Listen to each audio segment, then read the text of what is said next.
Something like that? Alright. Good morning, YouTube. It's not even, I don't even know what time it is. It's not even 5 o'clock in the morning here. I'm not expecting anyone to jump on. But there's no music, there's no nothing. This is just a quick recap. And then I have to pose a very serious question to you. So, Turn 5 was crazy because Lieutenant Dan and I had to split it up because of the tournament in St. Louis in March. We did G5, got that out of the way, but then we had to wait until after the tournament to do Russia 5 through everything else. Excuse me. And so we've had a little bit of time off. Lieutenant Dan pretty much just got to run the gambit though, because some very significant things happened. So really quickly, I'll just recap what happened. Germany 5, we pulled a diplomacy chip for Sweden, and it went pro-allied, so I had to go in there and smash it with my heavy tanks, which was a waste of resources, honestly, but that's kind of what happens when you play diplomacy rules. And then Russia became poised to do some dirty business over here, but he withheld. Japan did what Japan does and tried to get the China point and failed, and bunched up. I had a fleet in 6, and my fleet excuse me, off of the Philippines. US 5, he came in here and he just absolutely smashed me with his super carriers. He just had so many aircraft, it was crazy. And the Americans took away some money islands and Hong Kong, so that was rather unfortunate. And he keeps using his strategic bombers to land units into mainland Asia, which is killing the Japanese efforts here. Lieutenant Dan plays a crazy good U.S. I will say that this battle up here that happened in C-Zone 6 was just gigantic. And he asked me what I wanted to take as casualties first, and he was very good at making sure that me as the defender had the optimum number of dice to return fire, and he still smoked me. So he has super carriers, which can take 3 hits of damage, so he has 1 hit of damage on each one of those. He has 5 planes and a battleship left. That's not to say that the Japanese might not retaliate with their jet fighters, of which I have plenty. China did their thing and placed units up. US, China, UK. UK brought their navy over from C-Zone 80, poised to make a big attack. They didn't do much here. Oh, backwards. I'm sorry. America did have quite a large action here. They took Rome. And they took it with an infantry, artillery, and 2 mech left over. So then at that point, the UK landed planes in there, the French landed a plane in there, the Canadians landed ground units in there, the Italians, who are now Allied controlled, built some more infantry, and they have fighters there, and it was not very good for the Axis powers. That also means that Italy was able to run amok in undefended soft underbelly of the European theater.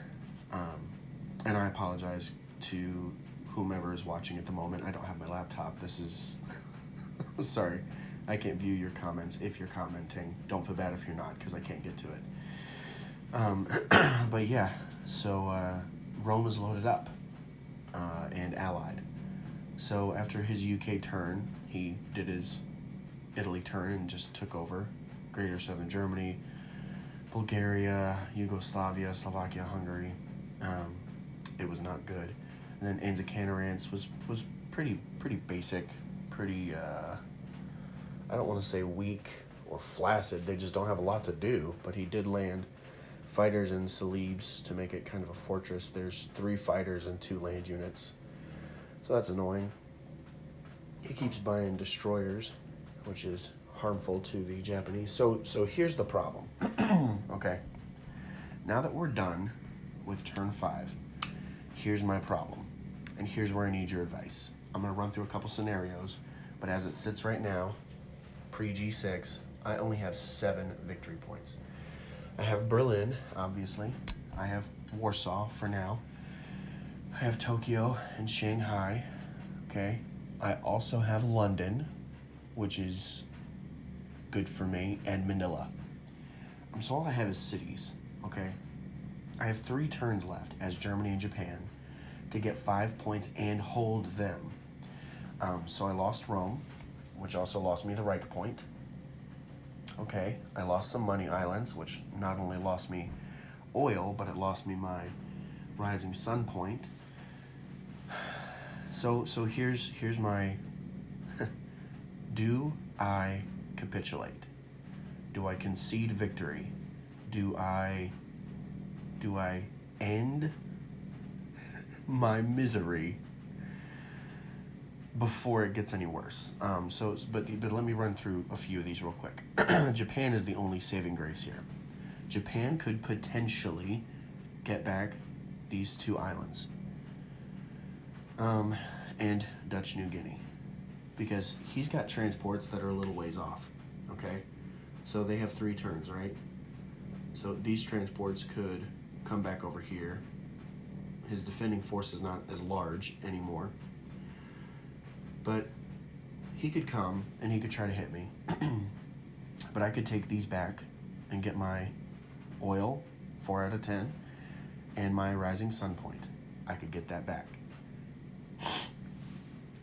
I think that would be all that I could do, though, as Japan. It might be a stretch if he doesn't position well, if I can take Wake Island or Johnston or Gilbert to get the Pacific Islands point, because I already have the Philippines and I have Guam.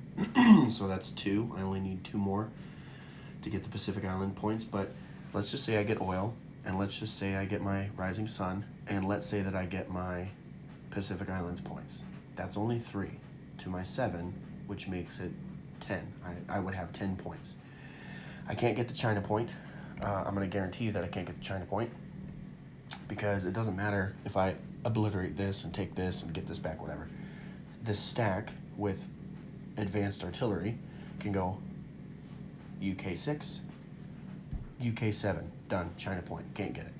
No, I cannot take that out. It's not going to happen. Excuse me. But let's say, optimistically, that Germany can actually do something.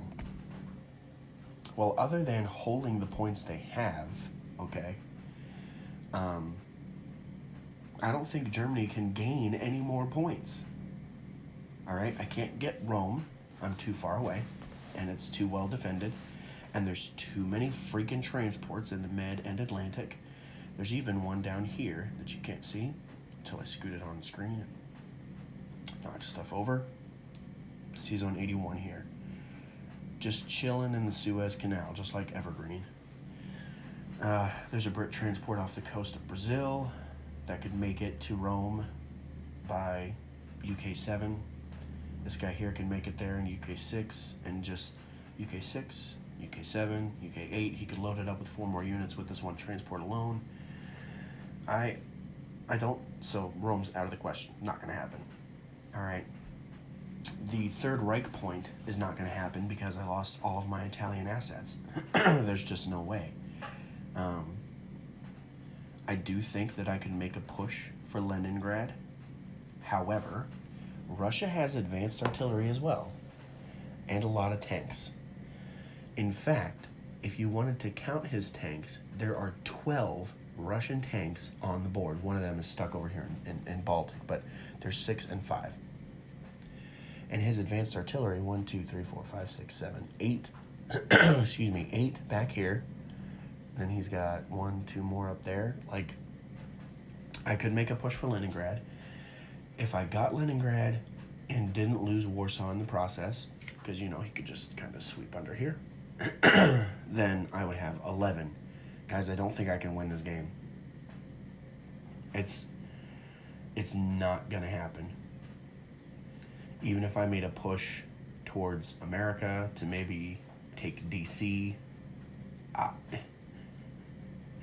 he would see it coming a mile away. Excuse me. And he would be able to drop 10 units in DC, 10 units in Central, and then I could get there and it wouldn't do me any good.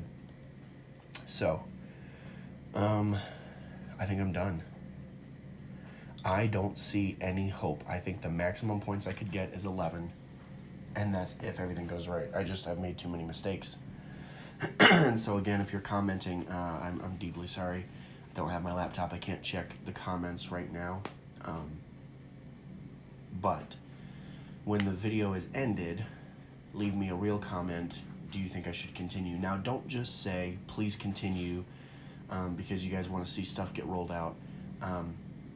Full transparency, guys, I have a lot going on in my life. My younger sister is making some poor life choices that the family is trying to help her through right now. The result of her poor choices is that we took her daughter away from her to keep her safe. So that's a little heavy for 5 o'clock in the morning. I'm also dealing with the end of the school year, so the kids on my bus are extra rampant. I'm also dealing with a 7-month pregnant wife and a 4.5-year-old and a 2-year-old, and so life is just a little bit crazy right now. I don't see any hope for the Axis in this game, and I don't want to prolong it just to prolong it. So, do you think this game is winnable? Don't tell me how to win. Don't do that. Tell me that you think I can win. Alright, because I don't see it. Alright, cool. Well, sorry to get really heavy on you there at the end. I didn't mean to do that. I wasn't planning on sharing that information, but I am the chaplain, and I am a man of God, and a holy man, I would say. Excuse me. And so if you are a holy person or a religious person or whatever, send a prayer my way and for my family. But also, when this video is done, leave me a comment. Do you think this game is winnable? Because I don't.